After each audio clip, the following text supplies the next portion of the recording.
Bien, bonjour. Tabliez vos aciers pointus dans vos poches. On va apprendre à cuisiner. Futur maestro, affûtez vos couteaux. Apprenez à jouer du couteau sans confondre votre doigt avec une grosse carotte. Ça peut faire très mal, car c'est à ces outils que l'on reconnaît le bon ouvrier. Passons aux ustensiles de cuisine. Le premier, le couteau éminceur ou le chef. C'est comme vous préférez. C'est la même chose. Attention aux copons d'ongles. Oui, parce que le parmesan dans les pâtes, c'est bien. Mais les copeaux d'ongles, on s'en passerait. Deuxième, l'éplucheur économe. Le maladroit devrait être capable de s'écorcher l'index entre les deux phalanges. Oui, juste ici. Là, croyez-moi, j'en ai connu un, c'était pas beau à voir. Troisième, la balance. La balance est la même pour tout le monde. Tout est une question de talent. Quatrième, le fouet. Pratique pour battre les blancs d'œufs en neige. C'est aussi pratique pour autre chose.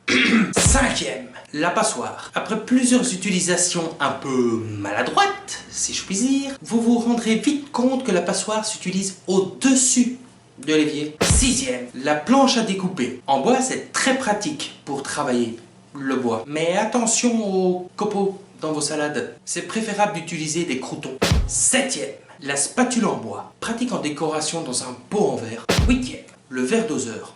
Vous n'aurez plus d'excuses si vos coco vins sont surdosés.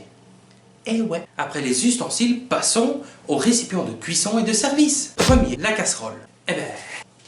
Le comble pour un cuisinier, c'est d'avoir une casserole au cul. Deuxième, le cuit-vapeur. Diététique et respectueux de la texture de l'aliment. Mais attention à l'eau, c'est le principe, elle s'évapore. Et ça peut faire du dégât si on ne fait pas attention. Troisième, le légumier. À ne pas confondre avec le commerçant qui livre à domicile. Quatrième, le lèche-frite. Ah, dommage qu'il n'existe pas de lèche-moule. Moi je prendrais le lèche-moule, ma femme le lèche-frite.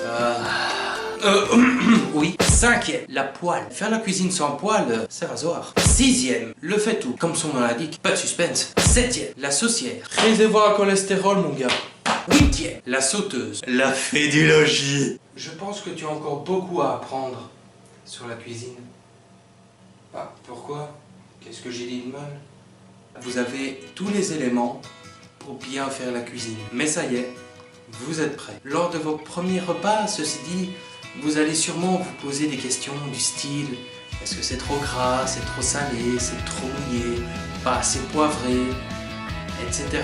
Mais tout ça, c'est une autre histoire. N'oublie pas de t'abonner, partager cette vidéo, aimer, enfin,